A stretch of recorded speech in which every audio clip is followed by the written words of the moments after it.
കുംഭമേളയെ തൊടുന്നവരുടെ 7 തലമുറയുടെ കുലം മുടിക്കുമെന്നാണ് യോഗി ആദിത്യനാഥ് പറഞ്ഞിരിക്കുന്നത്.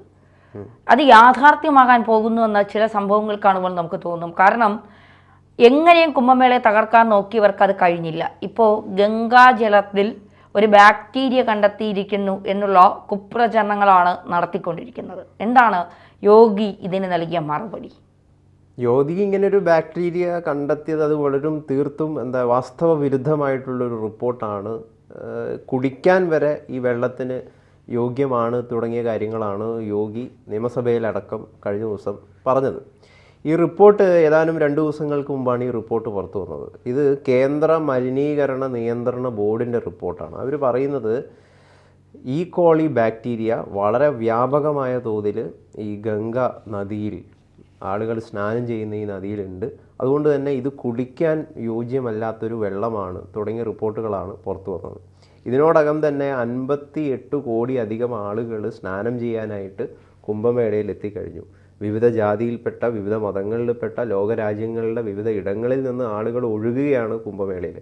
അപ്പോൾ സ്വാഭാവികമായിട്ടും അതിൽ ബാക്ടീരിയകൾ കലരാനുള്ള സാധ്യത വളരെ വ്യാപകമാണ് എന്നാണ് കേന്ദ്ര മലിനീകരണ നിയന്ത്രണ ബോർഡിൻ്റെ റിപ്പോർട്ട് പ്രകാരം പറയുന്നത്. നേരത്തെ ഗംഗയിലെയും യമുനയിലെയും വെള്ളം കുംഭമേള നടക്കുന്നതിന് മുമ്പ് ഇത് കുടിക്കാനും അതിൽ കുളിക്കാനും ഒക്കെ യോഗ്യമായിട്ടുള്ളൊരു ജലമാണ് അത് എന്ന റിപ്പോർട്ടൊക്കെ പുറത്തു വന്നായിരുന്നു. എന്നാൽ ഇപ്പോൾ വരുന്ന റിപ്പോർട്ട് പ്രകാരം മനുഷ്യ വിസർജ്യം, അതുപോലെ തന്നെ മൃഗങ്ങളുടെ വിസർജ്യം അടങ്ങിയതാണ് ഈ സൂക്ഷ്മാണുക്കളാണ് ഈ കോളി എന്ന് പറയുന്നത്. ഇത് ഈ വാട്ടറിൽ, ഈ ജലത്തിലുണ്ട് എന്നാണ് വ്യാപകമായിട്ട് വരുന്ന റിപ്പോർട്ട്. ഈ കോളിയുടെ പ്രശ്നങ്ങൾ എന്തൊക്കെയാണെന്ന് വെച്ച് കഴിഞ്ഞാൽ ഗ്യാസ്ട്രോ ഇൻഡസ്റ്റിനിയൽ ഇൻഫെക്ഷൻ, അതോടൊപ്പം തന്നെ കണ്ണിനുള്ള skin and eye infection, typhoid, hepatitis, respiratory issues തുടങ്ങിയ രോഗങ്ങളാണ് ഈ കോളി അടങ്ങിയ ജലം വ്യാപകമായ രീതിയിൽ നമ്മളെ വയറ്റിലേക്ക് പോവുകയാണെങ്കിൽ സംഭവിക്കാൻ സാധ്യതയുള്ള രോഗങ്ങൾ എന്ന് പറയുന്നത്. ഡയേരിയ പോലുള്ള, വൊമിറ്റിങ് തുടങ്ങിയ പ്രശ്നങ്ങളൊക്കെ ഉണ്ടാവുമെന്നാണ് പറയുന്നത്. നമ്മളിപ്പോൾ ശ്രദ്ധിക്കുകയാണെങ്കിൽ തന്നെ ഇപ്പം നമ്മൾ നാട്ടിൽ നിന്ന് സെലിബ്രിറ്റീസ് അടക്കം പല ആളുകൾ, വിശിഷ്ടരായിട്ടുള്ള പല ആളുകളും ഈ കുംഭമേളയിൽ സ്നാനം ചെയ്യുന്നതായിട്ട് നമ്മൾ കണ്ടിട്ടുണ്ട്. ഇവരെല്ലാവരും വളരെ പ്രൊട്ടക്റ്റീവായിട്ടുള്ള വസ്ത്രം, ഇപ്പോൾ നരേന്ദ്രമോദി തന്നെ കുംഭമേളയിൽ കുളിക്കാൻ പോയപ്പോൾ അദ്ദേഹം ഒരു ടൈറ്റായിട്ടുള്ള വസ്ത്രവും ജുബ്ബയും ഒക്കെ പാൻസും ഒക്കെ ധരിച്ചിട്ടാണ് അതിൽ മുങ്ങിയത് എന്ന് നമ്മൾ കണ്ടു. അതോടൊപ്പം തന്നെ മറ്റു പല ആളുകളും, സെലിബ്രിറ്റീസൊക്കെ അതിൽ മുങ്ങിയത് പൂർണ്ണമായിട്ടും നഗ്നമായിട്ടോ അല്ലെങ്കിൽ ഷർട്ട് മാറ്റിയിട്ടോ ഒന്നുമല്ല. അപ്പോൾ ഇവരൊക്കെ കൃത്യമായ രീതിയിലുള്ളൊരു പ്രൊട്ടക്ഷൻ എടുത്തുകൊണ്ടാണ് പല ആളുകളും അവിടെ പോയിട്ട് മുങ്ങുന്നത്. കാരണം നമുക്കറിയാലോ, കാരണം ഒരു കോമൺ സെൻസിൽ നമ്മൾ ആലോചിക്കുകയാണെങ്കിൽ അവിടെ നമ്മളിപ്പം വെറുതെ ഒരു വാദത്തിന് വേണ്ടിയിട്ട് അതിലൊന്നും ഇല്ല എന്നൊക്കെ പറയുകയാണെങ്കിൽ എത്ര പേർക്ക് ധൈര്യമുണ്ട് ആ വെള്ളം കുടിക്കാൻ വേണ്ടിയിട്ട്? അപ്പം അതിന് വ്യാപകമായിട്ട് ആ രീതിയിൽ, പക്ഷേ കൃത്യമായിട്ട് എല്ലാ ദിവസവും ഘട്ടുകളിൽ നിന്ന് ഈ അഖാഡകളെ ഒഴിവാക്കുകയും അവിടെ ഉത്തർപ്രദേശ് സർക്കാരിൻ്റെ ഭാഗത്ത് നിന്ന് ഈ വൃത്തിയാക്കൽ നടപടികൾ വളരെ തകൃതിയായിട്ട് നടക്കുന്നുണ്ട് എന്നുള്ള കാര്യം നമുക്കറിയാം. രാത്രി ഒരു പ്രത്യേക സമയത്ത് ഈ ഘട്ടുകൾ പൂർണ്ണമായിട്ടും ഈ പ്ലാസ്റ്റിക് മാലിന്യങ്ങളും മറ്റു പ്രശ്നങ്ങളും ഒക്കെ അടിഞ്ഞുകൂടിയിട്ടുണ്ടല്ലോ, ഇതൊക്കെ വൃത്തിയാക്കുന്ന നടപടികളും കൃത്യമായിട്ട് ചെയ്യുന്നുണ്ട് എന്നാണ് കഴിഞ്ഞ ദിവസം നിയമസഭയിൽ യോഗി ആദിത്യനാഥ് പറയുകയൊക്കെ ചെയ്തത്. പിന്നെ ഇതിലേക്ക് ഈ ഗംഗാ നദിയിലേക്ക് മറ്റു പല സ്ഥലങ്ങളിൽ നിന്ന് സീവേജസ് ഒക്കെ ഇതിലേക്ക് നിക്ഷേപിക്കുന്നുണ്ട്, ഈ വാട്ടറിലേക്ക് വരുന്നുണ്ട്. ഇതൊക്കെ കൃത്യമായിട്ട് പ്യൂരിഫൈ ചെയ്തിട്ടാണ് ഇതിലേക്ക് ഒഴുക്കി വിടുന്നത് തുടങ്ങിയ വാദങ്ങളുമാണ് ഈ റിപ്പോർട്ടിനെ തള്ളിക്കൊണ്ട് യോഗി ആദിത്യനാഥ് നിയമസഭയിൽ പറയുകയൊക്കെ ചെയ്യുകയൊക്കെ ചെയ്തത്.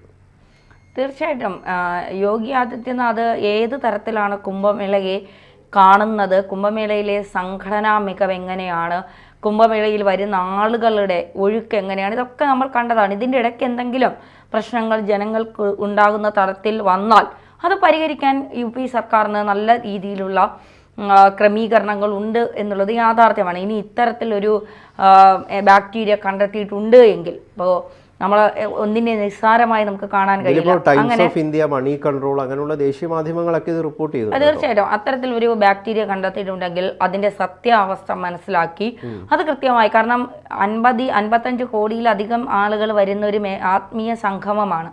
അപ്പോൾ ആ സംഗമത്തിൽ ഇത്തരത്തിൽ ഒന്നോ രണ്ടോ പേർക്ക് എന്തെങ്കിലും വന്നാൽ അത് പലരിലേക്കും ബാധിക്കാനുള്ള സാഹചര്യം കൂടുതലാണ്. അപ്പോൾ അതൊരു രോഗാവസ്ഥയിലേക്ക് മാറി കുംഭമേളയെ തന്നെ ഒരു തരത്തിൽ ബാധിക്കുന്ന തരത്തിലേക്ക് മാറുന്ന ഒരവസ്ഥ വന്നാൽ കുംഭമേള തകരാൻ കാത്തിരിക്കുന്ന കുറെ ആളുകളുണ്ട്. അവർക്ക് സന്തോഷം പകരുന്ന ഒരു വാർത്തയായി ഇത് മാറും. അതിലേക്ക് പോകാതെ ഇത്തരം കാര്യങ്ങളിൽ കൂടുതൽ ശ്രദ്ധ പുലർത്തിക്കൊണ്ട് ഇത്തരം കാര്യങ്ങൾ, ഇത്തരം ബാക്ടീരിയകളുടെ അഭാവം ആ വെള്ളത്തിലുണ്ടോ, അത്തരം ആളുകളിലേക്ക് ഇത് പകർന്നാൽ ആളുകൾക്ക് മുഴുവൻ ഉണ്ടാകുന്ന അസുഖങ്ങൾ, ഇതൊക്കെ മനസ്സിലാക്കിക്കൊണ്ട് മുന്നോട്ട് പോയാൽ ഒരുപക്ഷെ എനിക്ക് തോന്നുന്നു പ്രധാനമന്ത്രി നരേന്ദ്രമോദി വന്ന് കുളിച്ചിട്ട് പോയി വെള്ളം കുടിക്കുന്നത് നമ്മൾ കണ്ടതാണ്. അമിത്ഷാ അവരാരും വെള്ളത്തിലിറങ്ങിയിട്ട് കൂജയിൽ വെള്ളം കൊണ്ടുവന്ന് കുടിച്ചിട്ട് പോയതല്ലല്ലോ. ദ്രൗപദി മുർമു, യോഗി ആദിത്യനാഥ്, ഇവരൊക്കെ, അഖിലേഷ് യാദവ്, രാഹുൽ ഗാന്ധി വരുന്നില്ല. ഇപ്പോൾ ഇത് അറിഞ്ഞതുകൊണ്ട് രാഹുൽ ഗാന്ധി വരുമെന്നറിയില്ല. എന്തായാലും രാഹുൽ ഗാന്ധി വരുന്നു എന്ന് പറയുന്നു. DK ശിവകുമാർ മകളും വന്നു. ഒരുപാട് സെലിബ്രിറ്റികളായവർ വന്നു. മാത്രമല്ല ഒരുപാട് സാധാരണക്കാരായ ആളുകൾ വന്നു. എൻ്റെ ഒരു സുഹൃത്ത് കഴിഞ്ഞ ദിവസം പോയി കുളിച്ച് വെള്ളവും കുടിക്കുന്ന ഒരു ഫോട്ടോ സ്റ്റാറ്റസ് ഇട്ടേക്കുന്നുണ്ട്. ഇനി അവനെ വിളിച്ച് ചോദിക്കണം എന്തെങ്കിലും കുഴപ്പമുണ്ടോ എന്നുള്ളത്. എന്തായാലും അത്തരത്തിൽ ഒരുപാട് ആളുകൾ, ഞാനും ഗൗതമൊക്കെ കുംഭമേളയിൽ പോയാൽ നമ്മൾ കുളിക്കില്ലേ? കുളിക്കുന്നതിൽ കുഴപ്പമൊന്നുമില്ല. പക്ഷേ ഇതില് വിവിധ അവസരങ്ങളിൽ നിരീക്ഷിച്ച എല്ലാ സ്ഥലങ്ങളിലും ഫേക്കൽ കോളിഫോം സംബന്ധിച്ച് കുളിക്കുന്നതിലുള്ള പ്രാഥമിക ജല ഗുണനിലവാരവുമായി നദിയിലെ ജലത്തിന് ഗുണനിലവാരം പൊരുത്തപ്പെടുന്നില്ല എന്നുള്ളതാണ് ഇവർ നൽകിയിരിക്കുന്ന ഈ റിപ്പോർട്ടിൽ പറയുന്നത്. അപ്പോൾ എന്തായാലും ഇത്തരം രീതിയിലുള്ള വാർത്തകൾ പ്രചരിപ്പിക്കുമ്പം അത് രാജ്യവിരുദ്ധ ശക്തികൾ ദുർവ്യാഖ്യാനം ചെയ്തിട്ട് അതിനെ വളച്ചൊടിക്കാനുള്ള എല്ലാ സാധ്യതകളും ഉണ്ട്. അപ്പോൾ ഇങ്ങനെയുള്ള പ്രശ്നം പരിഹരിക്കാനുള്ള കൃത്യമായിട്ടുള്ള ഉണ്ടെങ്കിൽ പരിഹരിക്കാനുള്ള നിർദ്ദേശങ്ങൾ കൃത്യമായിട്ട് യോഗി ആദിത്യനാഥ് സർക്കാർ, UP സർക്കാർ ചെയ്യുകയാണ് വേണ്ടത്. തീർച്ചയായിട്ടും. നേരത്തെ നമ്മൾ പറഞ്ഞതുപോലെ തന്നെ ഗ്യാസ് സിലിണ്ടർ പൊട്ടിത്തെറിക്കുന്നു, അത് സ്വാഭാവികമാണ്.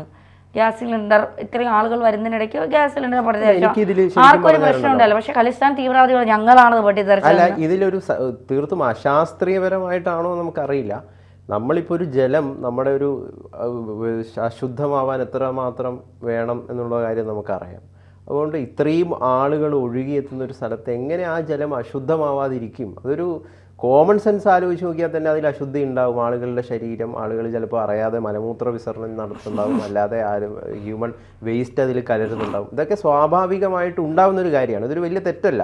കാരണം ഇതിനെയൊക്കെ വൃത്തിയാക്കാൻ വേണ്ടി മാത്രമേ നമുക്ക് സാധിക്കുള്ളൂ. ആളുകൾക്ക് ഇതൊക്കെ നമുക്ക് പറയാമെന്ന് വെച്ച് കഴിഞ്ഞാൽ എല്ലാവരും ഇത് പാലിക്കണമെന്നൊന്നുമില്ല.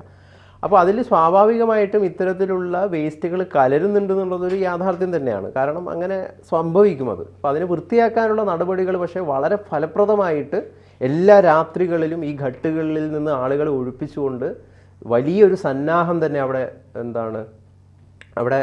യോഗി ആദിത്യനാഥ് സർക്കാർ അവിടെ നിർത്തിയിട്ടുണ്ട് ഇത് ചെയ്യാൻ വേണ്ടിയിട്ട്. അതെ, അത് തന്നെയാണ്. നമുക്ക് കൃത്യമായി ഇത്രയും ആളുകൾ വരുന്ന ഒരു സ്ഥലമല്ലേ, അപ്പോൾ അത് കൃത്യമായി മുന്നോട്ട് കൊണ്ടുപോകാൻ യോഗി സർക്കാരിന് കഴിവുള്ളത് കൊണ്ട് തന്നെയാണ് അത് അതിൻ്റേതായ നല്ല രീതിയിൽ പോകുന്നത്. അവസാനിക്കാനുള്ള സമയവുമായി. അപ്പോൾ അതിനിടയ്ക്ക് കുത്തിത്തിരിപ്പുകൾ ഉണ്ടാക്കി കുറേ റിപ്പോർട്ടുകൾ വന്നു, അങ്ങനെയാണ് ഇങ്ങനെയാണെന്നൊക്കെ പറഞ്ഞ് എന്തിനാണത് ആവശ്യമില്ലാതെ? അതൊരു ആത്മീയ സംഗമമാണ്. അത് അതിൻ്റേതായ രീതിയിൽ നല്ല രീതിയിൽ പോകട്ടെ. അതിനെ കണ്ട് കുരുപെട്ടുന്നവരോട് ഒന്നും പറയാനില്ല എന്നുള്ളതാണ്.